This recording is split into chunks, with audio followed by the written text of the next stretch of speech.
ଏସ୍ରା ଅଧ୍ୟାୟ 6।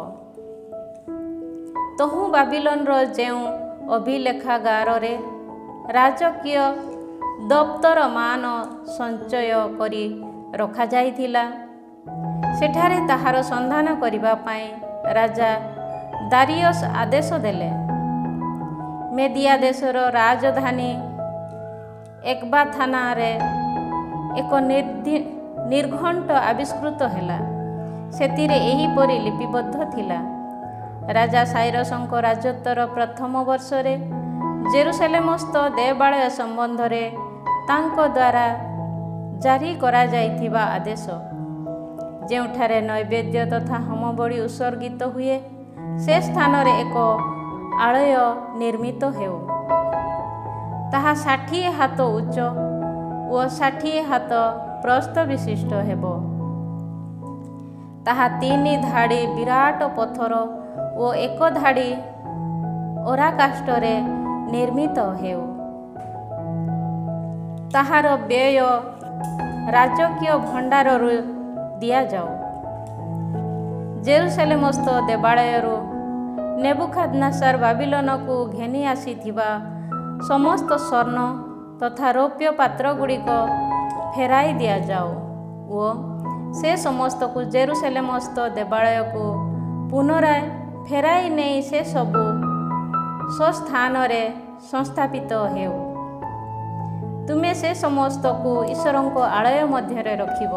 ସୁତରାଂ ନଦୀର ଅପର ପାର୍ଶ୍ୱସ୍ଥ ଅଞ୍ଚଳର ଦେଶାଧିପତି ହେତ୍, ତାତେନାଇ, ସେତାର, ବୋସେନାଇ ଓ ତୁମ ସହ ଉପଦେଶାଧିପତିଗଣ ଦୂରରେ ରୁହ।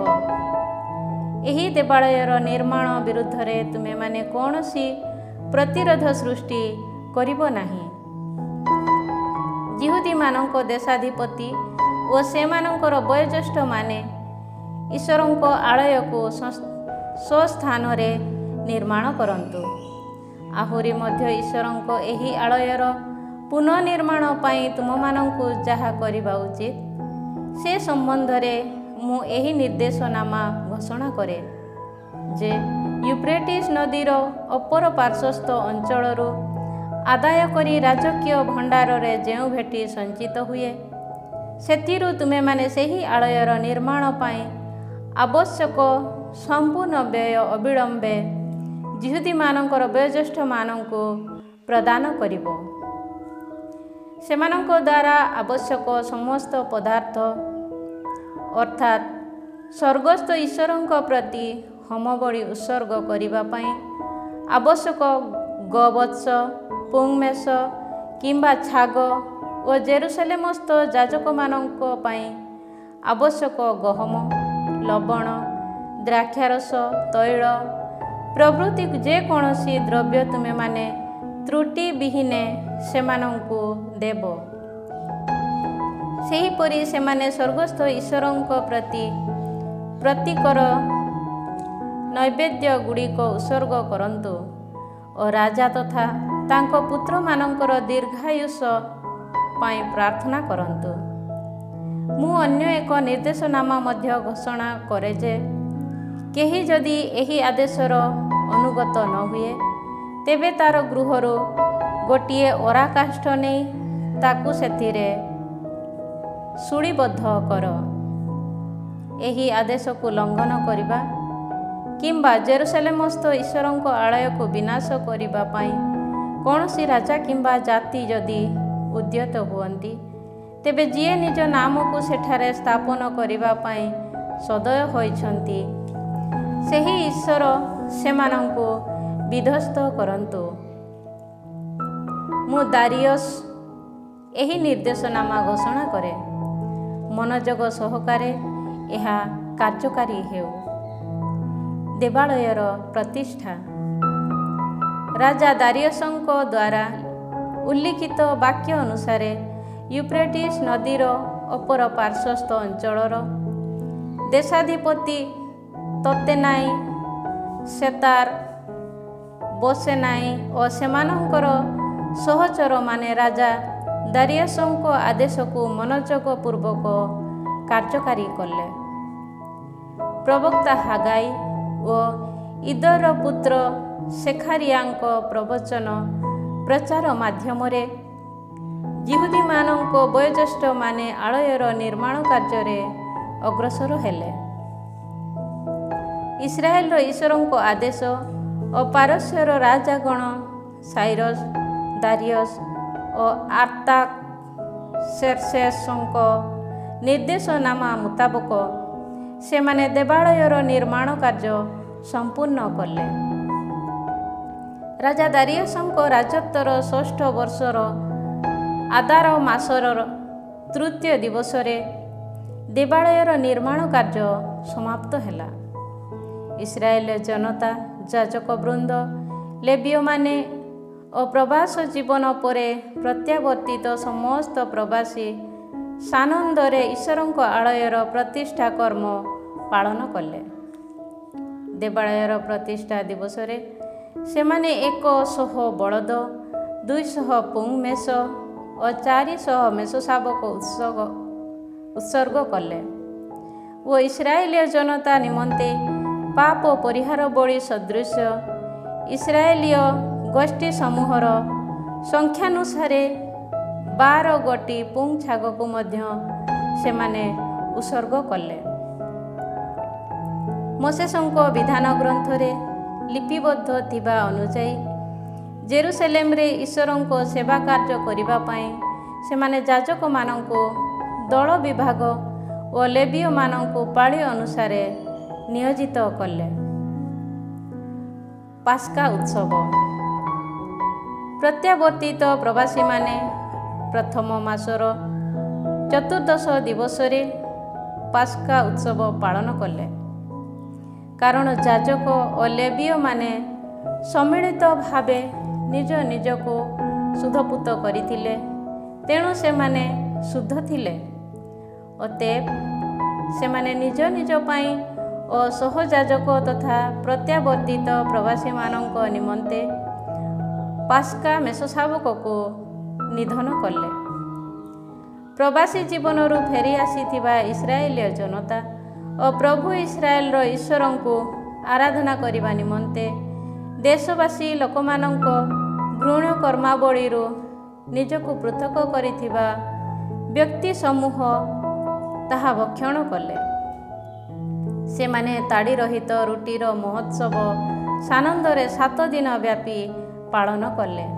କାରଣ ଇସ୍ରାଏଲର ଈଶ୍ୱରଙ୍କ ଆଳୟର ନିର୍ମାଣ ପାଇଁ ଆସିରିଆର ରାଜା ଯେପରି ସେମାନଙ୍କ ସହାୟକ ହୁଅନ୍ତି, ସେଥିପାଇଁ ପ୍ରଭୁ ତାଙ୍କର ମନକୁ ସେମାନଙ୍କ ସପକ୍ଷରେ ଫେରାଇଥିଲେ ଓ ସେହିପରି ପ୍ରଭୁ ସେମାନଙ୍କୁ ଆନନ୍ଦରେ ପରିପୂର୍ଣ୍ଣ କଲେ। ଅଧ୍ୟାୟ 7। ଜେରୁସାଲେମକୁ ଏସ୍ରାଙ୍କ ଆଗମନ। ଏହାପରେ ପାରସ୍ୟର ରାଜା ଆର୍ତାକ୍ସେରଙ୍କ ରାଜତ୍ୱରେ ଏସ୍ରା ବାବିଲୋନିଆରୁ ଯାତ୍ରା କଲେ। ଏହି ଏସ୍ରା ସେରାଇୟା, ଆସାରିୟାର ଓ ଆସାରିୟା ହିଲ୍କିୟାର ପୁତ୍ର ଥିଲେ। ହିଲ୍କିୟା ସାଲୁମର, ସାଲୁମ ସାଦକର, ସାଦକ আহিତୁବ୍ର ପୁତ୍ର ଥିଲେ। আহিତୁବ୍ ଆମାରିୟାର, ଆମାରିୟା ଆସାରିୟାର ଓ ଆସାରିୟା ମେରାଇୟତର ପୁତ୍ର ଥିଲେ। ମେରାଇୟତ ସେରାହିୟାର, ସେରାହିୟା ଉସିର ଓ ଉସି ବୁକିର ପୁତ୍ର ଥିଲେ। ବୁକି ଆବିସୁଆର, ଆବିସୁଆ ଫିନେହାସର, ଫିନେହାସ ଏଲିଆସାରର ଓ ଏଲିଆସାର ମହାଯାଜକ ଆରୋନଙ୍କ ପୁତ୍ର ଥିଲେ। ପ୍ରଭୁ ଇସ୍ରାଏଲର ଈଶ୍ୱରଙ୍କ ଦ୍ୱାରା ପ୍ରଦତ୍ତ ମୋଶେସଙ୍କ ବିଧିବିଧାନରେ ଅଭିଜ୍ଞ ଜଣେ ଧର୍ମଶାସ୍ତ୍ରୀ ଥିଲେ। ଏହି ଏସ୍ରା ପ୍ରଭୁ ତାଙ୍କ ଈଶ୍ୱରଙ୍କ ହସ୍ତ ତାଙ୍କର ସହବର୍ତ୍ତୀ ଥିଲା ଯୋଗୁଁ ଯେ ସମସ୍ତ ବିଷୟ ପାଇଁ ସେ ରାଜାଙ୍କ ନିକଟରେ ପ୍ରାର୍ଥନା କଲେ, ରାଜା ସେ ସମସ୍ତ ତାଙ୍କୁ ପ୍ରଦାନ କଲେ। ରାଜା ଆର୍ତ୍ତାକ୍ସେସରଙ୍କ ରାଜତ୍ୱର 7ମ ବର୍ଷରେ କେତେଜଣ ଇସ୍ରାଏଲୀୟ ଜନତା, ଯାଜକ ତଥା ଲେବୀୟମାନେ, ଗାୟକ, ଦ୍ୱାରରକ୍ଷୀ ଓ ଦେବାଳୟର ସେବକ ମଧ୍ୟ ଏସ୍ରାଙ୍କ ଗହଣରେ ଜେରୁସଲେମକୁ ଯାତ୍ରା କଲେ। ରାଜାଙ୍କ ରାଜତ୍ୱର 7ମ ବର୍ଷର 5ମ ମାସରେ ସେ ଜେରୁସଲେମରେ ଆସି ପହଞ୍ଚିଲେ। ଈଶ୍ୱରଙ୍କ ଉତ୍ତମ ହସ୍ତ ତାଙ୍କର ସହବର୍ତ୍ତୀ ଥିଲା।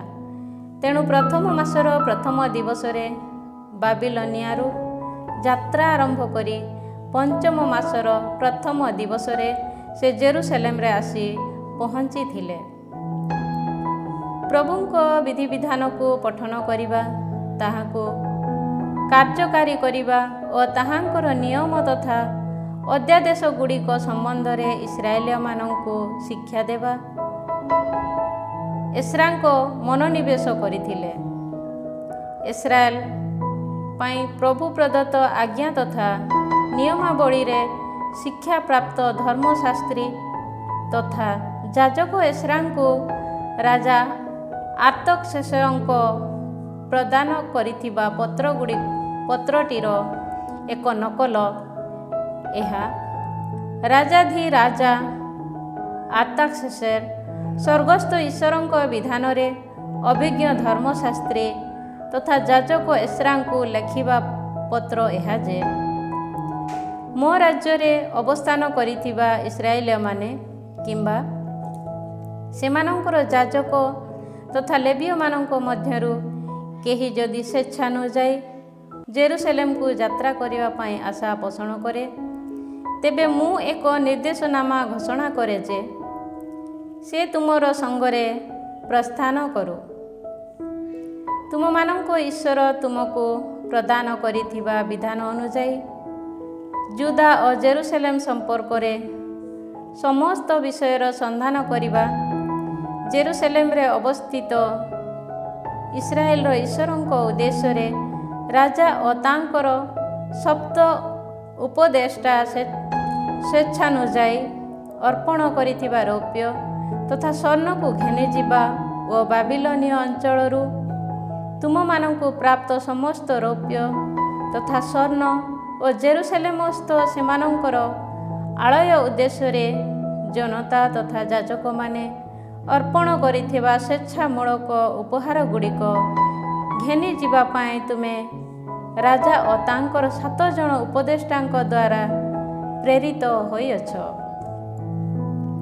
ଏହି ଅର୍ଥ ବିନିଯୋଗ କରି ବଳଦ, ମେଷ ଶାବକଗୁଡ଼ିକ ଓ ସେ ସମସ୍ତ ସହ ଅର୍ପିତ ହେବାକୁ ଥିବା ଶସ୍ୟ ବଳି ତଥା ପାନୀୟ ବଳି ପାଇଁ ଆବଶ୍ୟକ ପଦାର୍ଥ କ୍ରୟ କରି ଜେରୁସଲେମରେ ଥିବା ଈଶ୍ୱରଙ୍କ ଆଳୟରେ ସ୍ଥାପିତ ବଳିପୀଠ ଉପରେ ତୁମେ ଉତ୍ସର୍ଗ କରିବ। ଅବଶିଷ୍ଟ ରୌପ୍ୟ ତଥା ସ୍ୱର୍ଣ୍ଣକୁ ତୁମ ଈଶ୍ୱରଙ୍କ ଅଭୀଷ୍ଟ ଅନୁଯାୟୀ ଯାହା ତୁମେ ଓ ତୁମ ଭ୍ରାତାମାନେ ଉତ୍ତମ ମନେ କରିବ, ସେଥିପାଇଁ ତୁମେ ଉପଯୋଗ କରିପାରିବ। ତୁମ ଈଶ୍ୱରଙ୍କ ଆଳୟର ସେବା କାର୍ଯ୍ୟ ପାଇଁ ତୁମ ହସ୍ତରେ ପ୍ରଦତ୍ତ ପାତ୍ରଗୁଡ଼ିକୁ ତୁମେ ଜେରୁସଲେମର ଈଶ୍ୱରଙ୍କ ସନ୍ନିଧାନରେ ସମର୍ପଣ କରିବ। ତୁମ ଈଶ୍ୱରଙ୍କ ଆଳୟ ପାଇଁ ଅନ୍ୟ କୌଣସି ପଦାର୍ଥ ଯଦି ଆବଶ୍ୟକ ହୁଏ, ତେବେ ଆବଶ୍ୟକ କ୍ଷେତ୍ରରେ ତୁମେ ସେଥିପାଇଁ ରାଜଭଣ୍ଡାରରୁ ଅର୍ଥ ନେଇପାରିବ।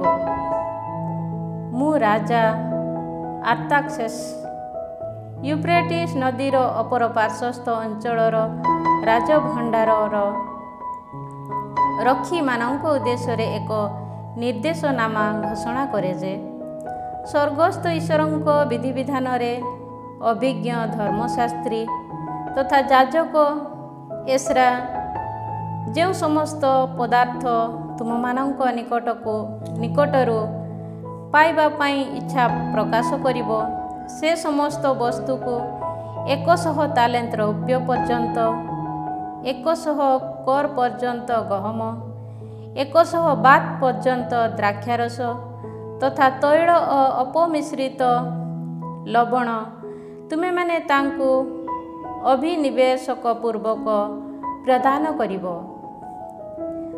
ରାଜ୍ୟ ରାଜା ଓ ରାଜପୁତ୍ରମାନଙ୍କ ଉପରେ ସ୍ୱର୍ଗସ୍ଥ ଈଶ୍ୱରଙ୍କ କ୍ରୋଧ ଯେପରି ନିପତିତ ନ ହୁଏ, ସେଥିପାଇଁ ଯାହା ତାହାଙ୍କ ଦ୍ୱାରା ଆଜ୍ଞାପିତ ତାହା ସ୍ୱର୍ଗସ୍ଥ ଈଶ୍ୱରଙ୍କ ଆଳୟ ପାଇଁ ପୂର୍ଣ୍ଣ ପରିମାଣରେ ଦେବାକୁ ତୁମେମାନେ ମନୋଯୋଗୀ ହେବ।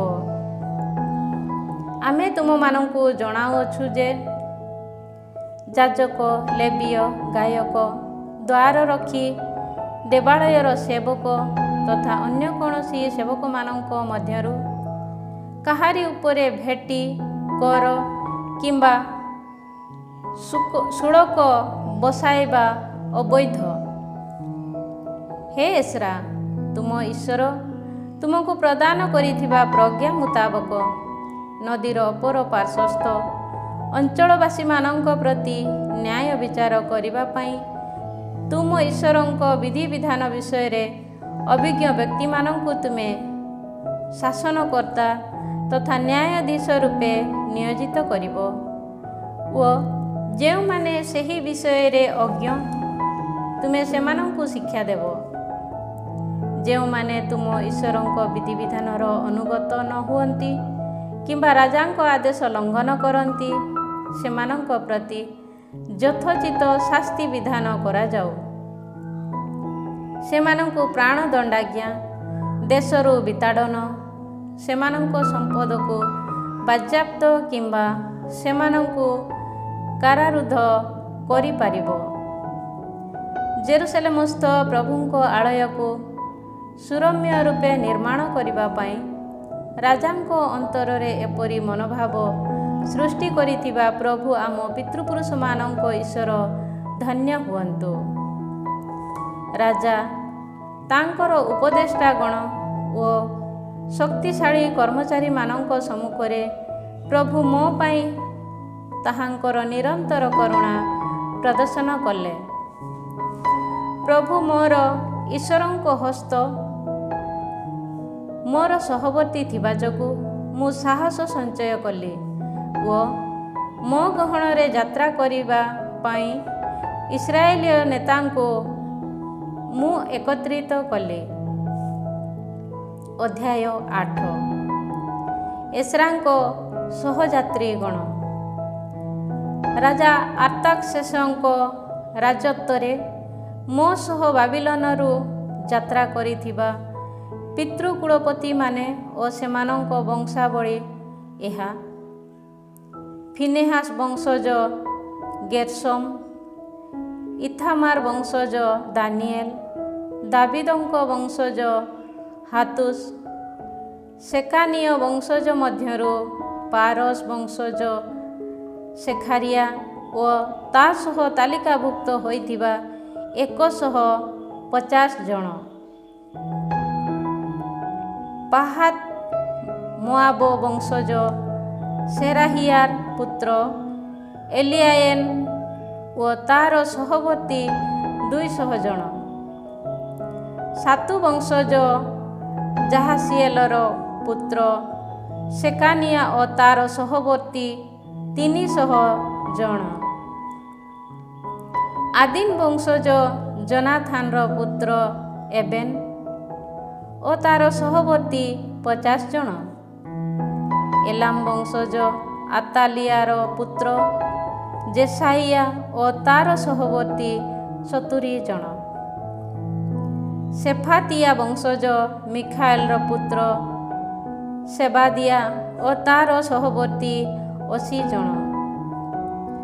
ଯୋଆବ ବଂଶଜ ଜେହିଏଲର ପୁତ୍ର ଅବାଦିଆ ଓ ତାର ସହବର୍ତ୍ତୀ 218 ଜଣ। ବାନି ବଂଶଜ ଜୋସିପିଆର ପୁତ୍ର ଜେଲୋମିତ ଓ ତାର ସହବର୍ତ୍ତୀ 160 ଜଣ। ବେବାଇ ବଂଶଜ ବେବାଇର ପୁତ୍ର ସେଖାରିଆ ଓ ତାର ସହବର୍ତ୍ତୀ 28 ଜଣ। ଆସଗାଦ ବଂଶଜ ହାକାଥାନର ପୁତ୍ର ଯୋହାନାନ ଓ ତାର ସହବର୍ତ୍ତୀ 110 ଜଣ। ଆଦୋନିକାମ ବଂଶଜ ଏଲିଫେଲେତ, ଜେଉଏଲ ଓ ସେମାଇୟା ଓ ସେମାନଙ୍କର ସହବର୍ତ୍ତୀ 60 ଜଣ ଏମାନେ ସ୍ୱଳ୍ପ ସମୟ ପରେ ଆସିଲେ। ବିଗବାଇ ବଂଶଜ ଉଥାଇ ଓ ସାକୁର ଏବଂ ସେମାନଙ୍କର ସହବର୍ତ୍ତୀ 70 ଜଣ। ଏ ସମସ୍ତଙ୍କୁ ଆହାବା ଅଭିମୁଖେ ପ୍ରବାହିତ ନଦୀ ସମୀପରେ ମୁଁ ଏକତ୍ରିତ କଲି ଓ ଆମେ ସେଠାରେ 3 ଦିନ ଧରି ଛାଉଣି ପକାଇଲୁ। ଜନତା ଓ ଯାଜକମାନଙ୍କୁ ଲକ୍ଷ୍ୟ କରି ମୁଁ ଦେଖିବାକୁ ପାଇଲି ଯେ ସେମାନଙ୍କ ମଧ୍ୟରେ ଲେବୀୟ ବଂଶଜ କୌଣସି ବ୍ୟକ୍ତି ନାହାନ୍ତି। ତେଣୁ ଏଲିଏସର, ଆରିଏଲ, ସେମାଇୟା, ଏଲନାଥାନ, ଜାରିବ, ଏଲନାଥାନ, ନାଥାନ, ସେଖାରିୟା, ମେସୁଲାମ ପ୍ରଭୃତି ନେତାଗଣ ଓ ଜୋୟାରିବ, ଏଲନାଥାନ ପ୍ରଭୃତି ଅନ୍ତର୍ଦୃଷ୍ଟି ବିଶିଷ୍ଟ ବ୍ୟକ୍ତିମାନଙ୍କୁ ଡକାଇବା ପାଇଁ ମୁଁ ଲୋକ ପଠାଇଲି। ତତ୍ପରେ ମୁଁ ସେମାନଙ୍କୁ କାସିଫିଆ ଅଞ୍ଚଳବାସୀ ନେତା ଇଦୋ ନିକଟକୁ ପଠାଇଲି। ଆମ ଈଶ୍ୱରଙ୍କ ଆଳୟରେ ସେବା କାର୍ଯ୍ୟ କରିବା ପାଇଁ ଆବଶ୍ୟକ ସେବକମାନଙ୍କୁ ପଠାଇବା ଉଦ୍ଦେଶ୍ୟରେ କାସିଫିଆ ଅଞ୍ଚଳବାସୀ ଇଦୋ ଓ ତାର ସହବର୍ତ୍ତୀ ଦେବାଳୟ ସେବକ ଭ୍ରାତାମାନଙ୍କୁ କହିବା ପାଇଁ ମୁଁ ସେମାନଙ୍କୁ ପଠାଇଲି। ଆମ ସହବର୍ତ୍ତୀ ଈଶ୍ୱରଙ୍କ କରୁଣାପୂର୍ଣ୍ଣ ଅନୁଗ୍ରହ ବଳରେ ଇସ୍ରାଏଲଙ୍କ ପୈତ୍ର ତଥା ଲେବୀଙ୍କ ପୁତ୍ର ମାହ୍ଲି ବଂଶଜ ଏକ ବିଜ୍ଞ ବ୍ୟକ୍ତି ସେରେବିୟା ଓ ତାର ପୁତ୍ର ଏବଂ ଭ୍ରାତାମାନଙ୍କ ସମେତ 18 ଜଣ ବ୍ୟକ୍ତିଙ୍କୁ ସେମାନେ ନିଜ ସହ ନେଇ ଆସିଲେ। ସେମାନଙ୍କ ବ୍ୟତୀତ ମେରାରୀ ବଂଶଜ ହାସାବିୟା, ଜେସାଇୟା ଓ ସେମାନଙ୍କର ଭ୍ରାତ ଓ ପୁତ୍ରଗଣ ସମେତ 20 ଜଣ ବ୍ୟକ୍ତି ଏବଂ ଲେବୀୟମାନଙ୍କ ସହାୟକ ହେବା ପାଇଁ ଦାବିଦ ଓ ତାଙ୍କର କର୍ମଚାରୀମାନଙ୍କ ଦ୍ୱାରା ନିୟୋଜିତ ହୋଇଥିବା 220 ଜଣ ଦେବାଳୟ ସେବକମାନଙ୍କୁ ମଧ୍ୟ ସେମାନେ ସଙ୍ଗରେ ନେଇ ଆସିଲେ। ଏମାନେ ସମସ୍ତେ ନିଜ ନିଜ ନାମରେ ତାଲିକାଭୁକ୍ତ ହୋଇଛନ୍ତି। ଈଶ୍ୱରଙ୍କ ସନ୍ନିଧାନରେ ଆମମାନଙ୍କୁ ବିନମ୍ର କରି ଆମ ସନ୍ତାନଗଣ ଓ ବସ୍ତୁ ପଦାର୍ଥ ସହ ଆମର ଯାତ୍ରା ପଥରେ ଆମମାନଙ୍କୁ ଏକ ସୁଗମ ପଥ ପ୍ରଦାନ କରିବା ସକାଶେ ଈଶ୍ୱରଙ୍କ ନିକଟରେ ଭିକ୍ଷା କରିବା ପାଇଁ ଆମେ ଆହାବା ନଦୀତଟ ଦେଶରେ ଗୋଟିଏ ଉପବାସ ଦିନ ଘୋଷଣା କଲୁ। କାରଣ ଈଶ୍ୱରଙ୍କ ସନ୍ଧାନକାରୀମାନଙ୍କର କୁଶଳ ସାଧନ କରିବା ପାଇଁ ଈଶ୍ୱରଙ୍କ ହସ୍ତ ସେମାନଙ୍କ ସହବର୍ତ୍ତୀ ହୋଇ ରହିଛି ଓ ତାଙ୍କର ଉପେକ୍ଷାକାରୀମାନଙ୍କ ବିରୁଦ୍ଧରେ ତାହାଙ୍କର କ୍ରୋଧାଗ୍ନି ପ୍ରଜ୍ୱଳିତ ହେବ। ମୁଁ ରାଜାଙ୍କୁ ଏହା କହିଥିବା ଯୋଗୁଁ ଯାତ୍ରା ପଥରେ ଶତ୍ରୁ ହସ୍ତରୁ ଆମକୁ ସଂରକ୍ଷଣ କରିବା ପାଇଁ ରାଜାଙ୍କ ତରଫରୁ ଏକ ସୈନିକ ତଥା ଅଶ୍ୱାରୋହୀ ଦଳକୁ ଦାବି କରିବା ପାଇଁ ମୁଁ ଲଜ୍ଜିତ ଥିଲି। ସୁତରାଂ ଉପବାସ ପୂର୍ବକ ଆମେ ଈଶ୍ୱରଙ୍କ ସନ୍ନିଧାନରେ ପ୍ରାର୍ଥନା କଲୁ ଓ ସେ ଆମର ବିନତି ପ୍ରତି କର୍ଣ୍ଣପାତ କଲେ। ଏହାପରେ ସେରେବିୟା, ହାସାବିୟା ଓ ସେମାନଙ୍କର 10 ଜଣ ଆତ୍ମୀୟ ବ୍ୟକ୍ତିଙ୍କ ସମେତ 12 ଜଣ ନେତୃସ୍ଥାନୀୟ ଯାଜକମାନଙ୍କୁ ମୁଁ ମନୋନୀତ କଲି। ରାଜା ତାଙ୍କର ଉପଦେଷ୍ଟାଗଣ ଓ ଶାସକ ବୃନ୍ଦ ଏବଂ ସେଠାରେ ବିଦ୍ୟମାନ ଇସ୍ରାଏଲୀୟ ଜନତା ଦ୍ୱାରା ଈଶ୍ୱରଙ୍କ ଆଳୟ ପାଇଁ ଉପହାର ସଦୃଶ ପ୍ରଦତ୍ତ ରୌପ୍ୟ ତଥା ସ୍ୱର୍ଣ୍ଣ ପାତ୍ରଗୁଡ଼ିକୁ ମୁଁ ଓଜନ କରି ସେମାନଙ୍କ ହସ୍ତରେ ସମର୍ପଣ କଲି।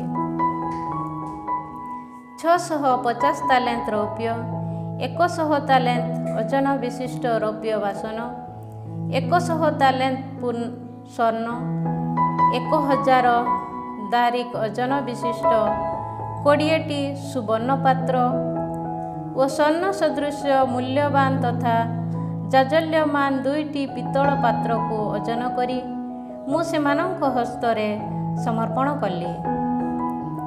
ତତ୍ପରେ ମୁଁ ସେମାନଙ୍କୁ କହିଲି, ତୁମେମାନେ ପ୍ରଭୁଙ୍କ ଉଦ୍ଦେଶ୍ୟରେ ପବିତ୍ର ଅଟ ଓ ଏହି ପାତ୍ରଗୁଡ଼ିକ ମଧ୍ୟ ପବିତ୍ର ଅଟେ। ଏ ସମସ୍ତ ରୌପ୍ୟ ତଥା ସ୍ୱର୍ଣ୍ଣ ପ୍ରଭୁ ତୁମ ପିତୃପୁରୁଷମାନଙ୍କର ଈଶ୍ୱରଙ୍କ ପ୍ରତି ସ୍ୱେଚ୍ଛାମୂଳକ ଉତ୍ସର୍ଗିତ ଉପହାର ଅଟେ। ଜେରୁସାଲେମସ୍ଥ ପ୍ରଭୁଙ୍କ ଆଳୟ ମଧ୍ୟବର୍ତ୍ତୀ ପ୍ରକୋଷ୍ଠ ସମୂହ ମଧ୍ୟରେ ମୁଖ୍ୟ ଯାଜକଙ୍କ, ଲେବୀୟମାନଙ୍କ ଓ ଇସ୍ରାଏଲୀୟ କୁଳପତିମାନଙ୍କ ସମ୍ମୁଖରେ ସେ ସମସ୍ତ ଓଜନ କରି ସମର୍ପଣ କରିବା ପର୍ଯ୍ୟନ୍ତ ତୁମେମାନେ ସେ ସମସ୍ତକୁ ନିଜ ସଙ୍ଗରେ ସାବଧାନରେ ରଖିବ। ସୁତରାଂ ସେହି ରୌପ୍ୟ, ସ୍ୱର୍ଣ୍ଣ ତଥା ପାତ୍ରଗୁଡ଼ିକୁ ଜେରୁସାଲେମସ୍ଥ ଆମ ଈଶ୍ୱରଙ୍କ ଆଳୟକୁ ନେଇ ଆସିବା ପାଇଁ ସେ ସମସ୍ତ ଓଜନ ହେଲା ପରେ ସେହି ଯାଜକ ଓ ଲେବୀୟମାନେ ଗ୍ରହଣ କଲେ। ଏହାପରେ ଆମେମାନେ ପ୍ରଥମ ମାସର 12 ଦିବସରେ ଆହାବା ନଦୀ ସମୀପରୁ ଜେରୁସାଲେମକୁ ଯାତ୍ରା ଆରମ୍ଭ କଲୁ।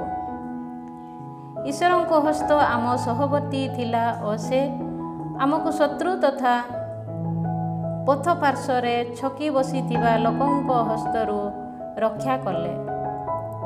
ଜେରୁସାଲେମକୁ ଆସିଲା ପରେ ଆମେ ସେଠାରେ 3 ଦିନ ଧରି ବିଶ୍ରାମ କଲୁ।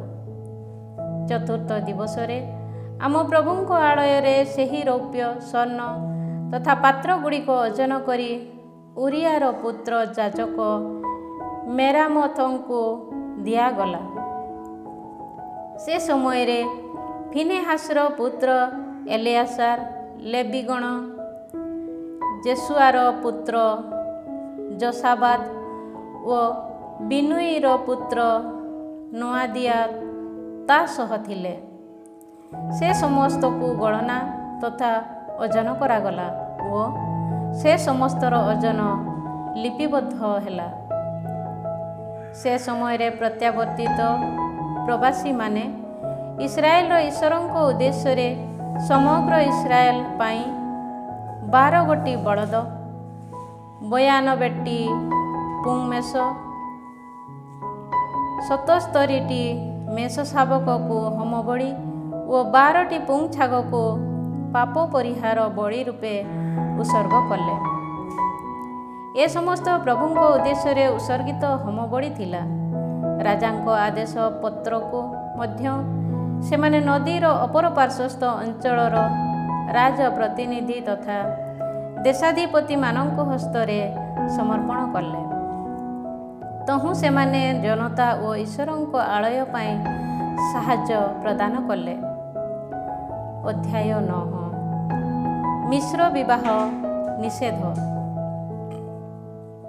ଏ ସମସ୍ତ କାର୍ଯ୍ୟ ସମାପ୍ତ ହେଲା ପରେ କେତେକ କର୍ମଚାରୀ ମୋର ସନ୍ନିକଟ ହୋଇ ମୋତେ କହିଲେ, ଦେଶବାସୀ ଜାତିସମୂହ, କାନାନୀୟ, ହିତୀୟ, ପେରିସୀୟ, ଜେବୁସୀୟ, ଆମାନୀୟ, ମୋଆବୀୟ, ଇଜିପ୍ଟୀୟ ଓ ଆମୋରୀୟମାନଙ୍କ ଠାରୁ ଇସ୍ରାଏଲୀୟ ଜନତା, ଯାଜକ ଓ ଲେବୀୟମାନେ ପୃଥକ ନ ହୋଇ ସେମାନଙ୍କର ଘୃଣ୍ୟ କାର୍ଯ୍ୟରେ ଲିପ୍ତ ହୋଇ ରହିଛନ୍ତି। କାରଣ ସେମାନେ ନିଜ ପାଇଁ ଓ ନିଜ ପୁତ୍ରମାନଙ୍କ ପାଇଁ ସେହି ଜାତିଗୁଡ଼ିକର କନ୍ୟାମାନଙ୍କୁ ପତ୍ନୀ ରୂପେ ଗ୍ରହଣ କରିଥିଲେ। ଏହିପରି ପବିତ୍ର ଗୋଷ୍ଠୀ ଦେଶବାସୀ ଜାତି ସହ ମିଶ୍ରିତ ହୋଇଛି। ଏହି ଅବିଶ୍ୱସ୍ତତାରେ ଶାସନକର୍ତ୍ତା ଓ ପ୍ରମୁଖ ବ୍ୟକ୍ତିମାନେ ସର୍ବାଗ୍ରବର୍ତ୍ତୀ ଥିଲେ। ଏହା ଶୁଣି ମୁଁ ନିଜ ପରିହିତ ବସ୍ତ୍ର ତଥା ବାଦର ଛିନ୍ନ କଲି ଓ ମସ୍ତକ ତଥା ଦାଢ଼ିର କେଶକୁ ଛିଣ୍ଡାଇ ସ୍ତମ୍ଭୀଭୂତ ହୋଇ ଉପବିଷ୍ଟ ହେଲି। ଇସ୍ରାଏଲର ଈଶ୍ୱରଙ୍କ ବଚନ ପ୍ରତି ଭୟଭକ୍ତି ପ୍ରଦର୍ଶନ କରିଥିବା ସମସ୍ତେ ପ୍ରତ୍ୟାବର୍ତ୍ତିତ ପ୍ରବାସୀମାନଙ୍କର ସେହି ଅବିଶ୍ୱସ୍ତତା ସକାଶେ ମୋର ଚତୁଃପାର୍ଶ୍ୱରେ ସମବେତ ହେଲେ। ସାୟଂକାଳୀନ ବଳିର ଉତ୍ସର୍ଗ ସମୟ ପର୍ଯ୍ୟନ୍ତ ମୁଁ ସେହି ସ୍ତମ୍ଭୀଭୂତ ଅବସ୍ଥାରେ ଉପବିଷ୍ଟ ହୋଇ ରହିଲି। ସାୟଂକାଳୀନ ବଳିର ଉତ୍ସର୍ଗ ସମୟରେ ମୋର ଉପବାସରୁ ଉଠି ସେହି ଛିନ୍ନ ପୋଷାକ ତଥା ଚାଦର ପରିହିତ ହୋଇ ଜାନୁପାତ ପୂର୍ବକ ପ୍ରଭୁ ମୋର ଈଶ୍ୱରଙ୍କୁ ହସ୍ତ ଉତ୍ତୋଳନ କରି ମୁଁ ଏହିପରି ପ୍ରାର୍ଥନା କଲି। ହେ ଈଶ୍ୱର, ମୁଁ ଲଜ୍ଜିତ ତୁମ ସନ୍ନିଧାନକୁ, ହେ ମୋର ଈଶ୍ୱର, ମୋର ମୁଖ ଉଠାଇବା ପାଇଁ ମଧ୍ୟ ମୁଁ ଲଜ୍ଜିତ। କାରଣ ଆମମାନଙ୍କ ଅପରାଧ ସମୂହ ଆମ ମସ୍ତକର ଊର୍ଦ୍ଧ୍ୱ ପର୍ଯ୍ୟନ୍ତ ଉଠିଅଛି ଓ ଆମ ଦୋଷ ସ୍ୱର୍ଗସ୍ଥ ତୁମ ସନ୍ନିଧାନ ପର୍ଯ୍ୟନ୍ତ ପହଞ୍ଚି ଯାଇଛି।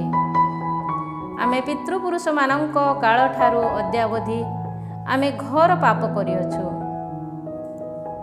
ଆମ ଦୋଷ ଯୋଗୁଁ ଆମେମାନେ, ଆମର ରାଜାଗଣ ଓ ଯାଜକମାନେ ଆଜି ସଂଗଠିତ ହେଉଥିବା ଭଳି ଅନ୍ୟ ରାଜାମାନଙ୍କ ହସ୍ତରେ ଖଡ଼୍ଗର ଶିକାର, ପ୍ରବାସ ଜୀବନ ତଥା ଉପହାସର ପାତ୍ର ହେବା ପାଇଁ ସମର୍ପିତ ହୋଇଅଛୁ।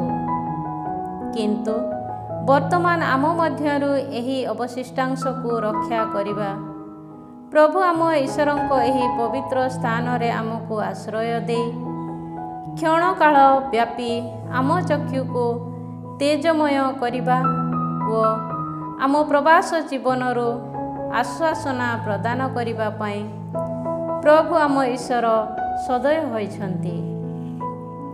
ଆମେମାନେ ଦାସ, ତଥାପି ଆମ ଈଶ୍ୱର ଆମମାନଙ୍କୁ ଆମ ଦାସତ୍ୱ ଜୀବନରୁ ଉପେକ୍ଷା କଲେ ନାହିଁ। ବରଂ ସେ ନିଜର ନିରନ୍ତର ସ୍ନେହକୁ ପାରସ୍ୟର ରାଜାଙ୍କ ସମ୍ମୁଖରେ ଆମ ପ୍ରତି ପ୍ରଦର୍ଶନ କଲେ।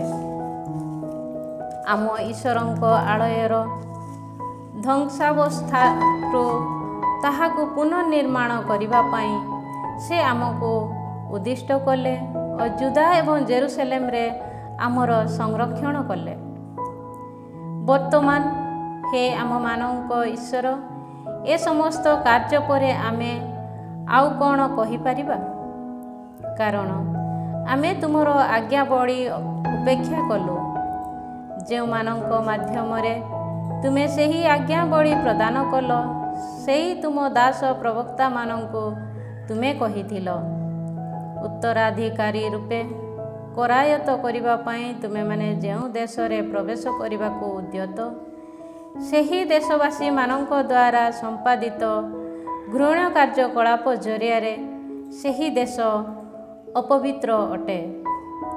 ସେମାନଙ୍କ ଦ୍ୱାରା ସମ୍ପାଦିତ ଘୃଣ୍ୟ କାର୍ଯ୍ୟକଳାପ ମାଧ୍ୟମରେ ସେମାନେ ଦେଶଟିକୁ ଏକ ପ୍ରାନ୍ତ ଠାରୁ ଅପର ପ୍ରାନ୍ତ ପର୍ଯ୍ୟନ୍ତ ଭରି ଦେଇଅଛନ୍ତି।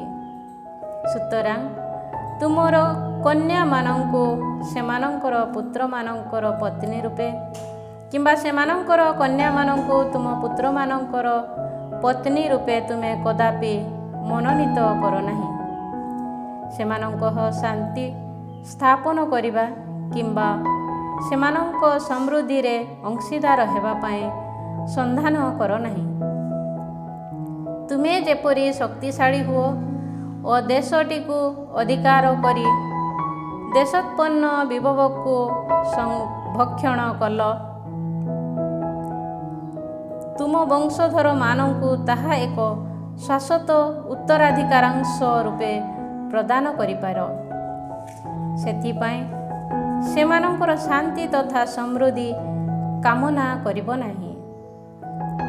ଆମର ମନ୍ଦ କାର୍ଯ୍ୟ ତଥା ମହା ଅପରାଧ ହେତୁ ଯେଉଁ ସମସ୍ତ ଘଟଣା ଆମ ପ୍ରତି ସଂଘଟିତ ହୋଇଛି, ଆମ ଦୋଷ ଯୋଗୁଁ ଯେଉଁ ସମୁଚିତ ଦଣ୍ଡ ପାଇବାକୁ ଆମେ ଯୋଗ୍ୟ ଥିଲୁ, ତୁମେ ହେ ଈଶ୍ୱର ସେଥିରୁ ନ୍ୟୁନତର ଦଣ୍ଡାଜ୍ଞା ଦେଇ ଆମ ପ୍ରତି ଶାସ୍ତି ବିଧାନ କରିଅଛ। ତାହା ବ୍ୟତୀତ ତୁମେ ଆମ ମଧ୍ୟରୁ ଏକ ଅବଶିଷ୍ଟାଂଶକୁ ମଧ୍ୟ ସଂରକ୍ଷଣ କରିଅଛ। ତାହା ହେଲେ ଆମେମାନେ ପୁନର୍ବାର ତୁମର ଆଜ୍ଞାବଳୀ ଲଙ୍ଘନ କରି ଏଭଳି ଘୃଣ୍ୟ କାର୍ଯ୍ୟ କରିଥିବା ଜାତି ସମୂହ ସହ ବିବାହ ବନ୍ଧନରେ ପ୍ରବେଶ କରିବା କ'ଣ ଉଚିତ? ତେବେ ଆମ ମଧ୍ୟରୁ ଯେପରି କେହି ରକ୍ଷା ପାଇ ନପାରେ କିମ୍ବା ଅବଶିଷ୍ଟ ହୋଇ ରହି ନପାରେ, ସେଥିସକାଶେ ତୁମେ କ'ଣ କ୍ରୋଧାନ୍ୱିତ ହୋଇ ଆମମାନଙ୍କୁ ବିନଷ୍ଟ କରିବ ନାହିଁ? ପ୍ରଭୁ ହେ ଇସ୍ରାଏଲର ଈଶ୍ୱର, ତୁମେ ନ୍ୟାୟବାନ। ରକ୍ଷା ପାଇଥିବା ଏକ ଅବଶିଷ୍ଟାଂଶ ରୂପେ ଆମେ ଆଜି ପରିତ୍ୟକ୍ତ ହୋଇ ରହିଅଛୁ।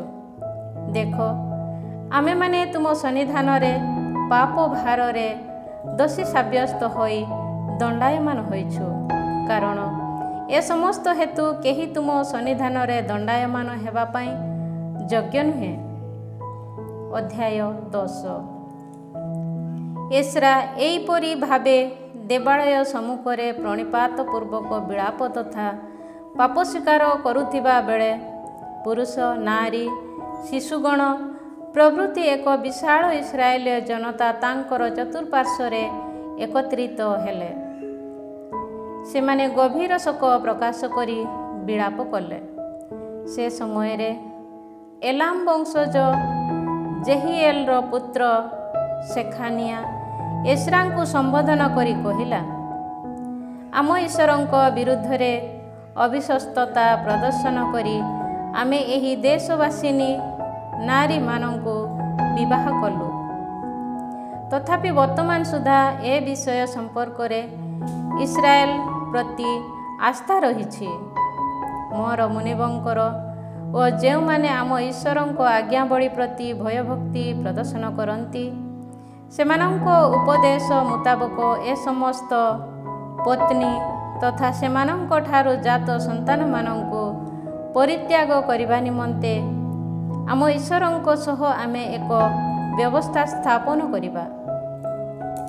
ବିଧାନର ଆଦେଶ ଅନୁସାରେ ତାହା ସମ୍ପାଦନ କରିବା ଉଠ, କାରଣ ଏପରି କାର୍ଯ୍ୟ କରିବା ତୁମର କର୍ତ୍ତବ୍ୟ ହେବ ଓ ଆମେ ତୁମର ସହବର୍ତ୍ତୀ ହେବ। ସାହସପୂର୍ବକ ଏହା କର। ତହୁଁ ଏସ୍ରା ଉଠିଲେ ଓ ପ୍ରମୁଖ ଯାଜକବୃନ୍ଦ, ଲେବୀୟମାନ ତଥା ସମସ୍ତ ଇସ୍ରାଏଲୀୟ ଜନତାକୁ ଶପଥ କରିବାକୁ ପ୍ରରୋଚନା ଦେଲେ ଏବଂ ତଦନୁରୂପ କାର୍ଯ୍ୟ କରିବାକୁ ସେମାନେ ଶପଥପୂର୍ବକ ପ୍ରତିଜ୍ଞାନୁବଦ୍ଧ ହେଲେ। ଏହାପରେ ଦେବାଳୟ ସମ୍ମୁଖରୁ ପ୍ରସ୍ଥାନ କରି ଏଲିଆସିବର ପୁତ୍ର ଜେହୋହାନାଇର କକ୍ଷକୁ ଏସ୍ରା ଗଲେ। ପ୍ରବାସୀମାନଙ୍କ ଅବିଶ୍ୱସ୍ତତା ସକାଶେ ବିଳାପ କରିଥିବା ଯୋଗୁଁ ସେ ସେଠାରେ ରୁଟି ଭୋଜନ କିମ୍ବା ଜଳପାନ ନ କରି ରାତ୍ରି ଯାପନ କଲେ। ଏହାପରେ ପ୍ରତ୍ୟାବର୍ତ୍ତିତ ସମସ୍ତ ପ୍ରବାସୀ ଯେପରି ଜେରୁସାଲେମରେ ଏକତ୍ରିତ ହୁଅନ୍ତି, ସେଥିସକାଶେ ଜୁଦା ଓ ଜେରୁସାଲେମ ତମାମ ଏକ ଘୋଷଣା କରାଗଲା ଯେ ଯେଉଁମାନେ 3 ଦିନ ମଧ୍ୟରେ ଆସି ଉପସ୍ଥିତ ହୋଇ ନଥିବେ, ସେମାନଙ୍କର ସମସ୍ତ ସମ୍ପଦ, ଅଧିପତି ତଥା ବୟୋଜ୍ୟେଷ୍ଠମାନଙ୍କର ଆଦେଶ ମୁତାବକ ବାଜ୍ୟାପ୍ତ କରାଯିବ ଓ ସେମାନେ ପ୍ରବାସୀମାନଙ୍କର ମଣ୍ଡଳୀରୁ ବହିଷ୍କୃତ ହେବେ। ସୁତରାଂ ସେହି ଦିବସତ୍ରୟ ମଧ୍ୟରେ ଜୁଦା ଓ ବେଞ୍ଜାମିନ ଗୋଷ୍ଠୀର ସମସ୍ତ ବ୍ୟକ୍ତି ଜେରୁସାଲେମରେ ଉପସ୍ଥିତ ହେଲେ। ତାହା ନବମ ମାସର 20ତମ ଦିବସ ଥିଲା। ଭୟଭୀତ ତଥା ବୃଷ୍ଟିପାତ ଯୋଗୁଁ କମ୍ପିତ ହୋଇ ସେମାନେ ଦେବାଳୟ ସମ୍ମୁଖସ୍ଥ ଖୋଲା ପ୍ରାଙ୍ଗଣରେ ସମବେତ ହେଲେ। ଯାଜକ ଏସ୍ରା ଦଣ୍ଡାୟମାନ ହୋଇ ସେମାନଙ୍କୁ କହିଲେ, ତୁମେମାନେ ନିୟମ ଲଙ୍ଘନ କରି ବିଦେଶୀ ନାରୀମାନଙ୍କୁ ବିବାହ କରିଅଛ ଓ ତଦ୍ୱାରା ଇସ୍ରାଏଲର ଦୋଷ ଭାରକୁ ପରିବର୍ତ୍ତିତ କରିଅଛ। ସୁତରାଂ ବର୍ତ୍ତମାନ ପ୍ରଭୁ ତୁମ ପିତୃପୁରୁଷମାନଙ୍କ ଈଶ୍ୱରଙ୍କ ସନ୍ନିଧାନରେ ପାପ ସ୍ୱୀକାର କରି ତାହାଙ୍କର ଇଚ୍ଛା ପାଳନ କର। ତୁମେମାନେ ଏହି ଦେଶବାସୀ ଜନତା ଓ ବିଦେଶୀ ପତ୍ନୀମାନଙ୍କ ଠାରୁ ନିଜକୁ ପୃଥକ କର। ସେ ସମୟରେ ସମସ୍ତ ଜନମଣ୍ଡଳୀ ଉଚ୍ଚ ସ୍ୱରରେ ପ୍ରତ୍ୟୁତ୍ତର ଦେଲେ, ସେହିପରି କରାଯାଉ। ତୁମର କଥାନୁଯାୟୀ ଆମେ କରିବୁ। କିନ୍ତୁ ଆମେମାନେ ସଂଖ୍ୟାଧିକ ଜନତା ଅଟୁ ଓ ବର୍ତ୍ତମାନ କଠୋର ବୃଷ୍ଟିପାତର ସମୟ ଉପସ୍ଥିତ। ଆମେମାନେ ଏହି ଖୋଲା ସ୍ଥାନରେ ଦଣ୍ଡାୟମାନ ହୋଇ ରହିପାରିବୁ ନାହିଁ। ଏହା 1 ବା 2 ଦିନ ମଧ୍ୟରେ ସମାପ୍ତ ହୋଇପାରୁଥିବା କାର୍ଯ୍ୟ ନୁହେଁ, କାରଣ ଆମେ ଏହି ବିଷୟରେ ଘୋର ପାପ କରିଅଛୁ। ଆମର ଅଧିପତିଗଣ ଜନମଣ୍ଡଳୀର ପ୍ରତିନିଧିତ୍ୱ କରନ୍ତୁ। ଏହି ବିଷୟରେ ଆମ ବିରୁଦ୍ଧରେ ଈଶ୍ୱରଙ୍କ ପ୍ରଚଣ୍ଡ କୋପ ଶାନ୍ତ ହେବା ପର୍ଯ୍ୟନ୍ତ ବିଦେଶୀ ନାରୀମାନଙ୍କୁ ବିବାହ କରିଥିବା ନଗରୀବାସୀ ବ୍ୟକ୍ତିମାନେ ସେମାନଙ୍କ ନଗର ବୟୋଜ୍ୟେଷ୍ଠ ତଥା ନ୍ୟାୟାଧୀଶମାନଙ୍କ ସହିତ ନିର୍ଦ୍ଦିଷ୍ଟ ସମୟରେ ଏହିଠାକୁ ଆସନ୍ତୁ। କେବଳ ଆସାହେଲର ପୁତ୍ର ଜୋନାଥନ ଓ ତିକ୍ବାର ପୁତ୍ର ଯାହସିଆ ଏହି ପରାମର୍ଶକୁ ବିରୋଧ କଲେ। ମେସୁଲାଇ ଓ ଲେବୀୟ ସାବେଥାଇ ସେମାନଙ୍କୁ ସମର୍ଥନ କଲେ। ସୁତରାଂ ପ୍ରତ୍ୟାବର୍ତ୍ତିତ ପ୍ରବାସୀମାନେ ସେହିପରି କଲେ। ଯାଜକ ଏସ୍ରା ପିତୃକୁଳ ଅନୁସାରେ ଲୋକମାନଙ୍କୁ ମନୋନୀତ କରି ପ୍ରତ୍ୟେକ ବ୍ୟକ୍ତିର ନାମ ଲିପିବଦ୍ଧ କରି ରଖିଲେ। 10ମ ମାସର ପ୍ରଥମ ଦିବସରେ ସେମାନେ ଏହି ବିଷୟ ଅନୁସନ୍ଧାନ କରିବା ପାଇଁ ଆସୀନ ହେଲେ ଓ ପ୍ରଥମ ମାସର ପ୍ରଥମ ଦିବସ ଉପସ୍ଥିତ ହେବା ସମୟରେ ସେମାନେ ବିଦେଶୀ ନାରୀମାନଙ୍କୁ ବିବାହ କରିଥିବା ସମସ୍ତ ବ୍ୟକ୍ତିଙ୍କର ବିଚାର ରାୟ ସମ୍ପୂର୍ଣ୍ଣ କଲେ। ଯାଜକ ପୁତ୍ରମାନଙ୍କ ମଧ୍ୟରୁ ବିଦେଶୀ ନାରୀମାନଙ୍କୁ ବିବାହ କରିଥିବା ବ୍ୟକ୍ତିଗଣ ଯୋସାଦକର ପୁତ୍ର ଯୋଶୁଆ ଓ ତାର ଭ୍ରାତାମାନଙ୍କ ବଂଶଜ ମାସେଇଆ, ଏଲିଏସର, ଜାରିବ ଓ ଗେଦାଇଆ। ସେମାନେ ନିଜ ନିଜର ପତ୍ନୀମାନଙ୍କୁ ତ୍ୟାଗ କରିବା ପାଇଁ ପ୍ରତିଜ୍ଞା କଲେ ଓ ପାପ ପରିହାର ବଳି ସଦୃଶ୍ୟ ପୋଲ ମଧ୍ୟରୁ ଗୋଟିଏ ପୁଂମେଷ ଉତ୍ସର୍ଗ କଲେ। ସେହିପରି ଇମେରର ପୁତ୍ରମାନଙ୍କ ମଧ୍ୟରୁ ହାନାନି ଓ ସେବାଦିଆ, ହାରିମର ପୁତ୍ରମାନଙ୍କ ମଧ୍ୟରୁ ମାସେଇଆ, ଏଲିଜା, ସେମେଇଆ, ଜେହିଏଲ ଓ ଉସିଏଲ, ପାସହୁରର ପୁତ୍ରମାନଙ୍କ ମଧ୍ୟରୁ ଏଲିୟନାଇଲ, ମାସେଇଆ, ଇସମାଏଲ, ନେଥାନେଲ, ଯୋସାବାଦ ଓ ଏଲାସା। ଲେବୀୟମାନଙ୍କ ମଧ୍ୟରୁ ଯୋସାବାଦ, ସିମେଇ, କେଲାଇଆ ଅର୍ଥାତ୍ କେଲିତା, ପେତାହିଆ, ଜୁଦା ଓ ଏଲିଏସର। ଗାୟକମାନଙ୍କ ମଧ୍ୟରୁ ଏଲିଆସିବ। ଦ୍ୱାରରକ୍ଷୀମାନଙ୍କ ମଧ୍ୟରୁ ସାଲୁମ, ତେଲେମ ଓ ଉରି। ଇସ୍ରାଏଲୀୟ ଜନତା ମଧ୍ୟରୁ ପାରସର ପୁତ୍ରମାନଙ୍କ ମଧ୍ୟରୁ ରାମିଆ, ଇସିଆ, ମାଲଖିଆ, ମିଜାମିମ, ଏଲିଆସାର, ହାସାବିଆ ଓ ବେନାଇଆ। ଏଲାମର ପୁତ୍ରମାନଙ୍କ ମଧ୍ୟରୁ ମାତାନିଆ, ସେଖାରିଆ, ଜେହିଏଲ, ଆବ୍ଦି, ଜେରେମତ ଓ ଏଲିଜା।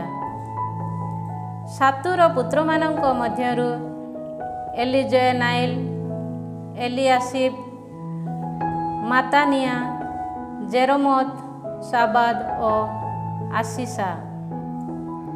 ପେନାଇଆର ପୁତ୍ରମାନଙ୍କ ମଧ୍ୟରୁ ଜେହୋହାନାନ, ହାନାନିଆ, ସାବାଇ ଓ ଆତଲାଇ।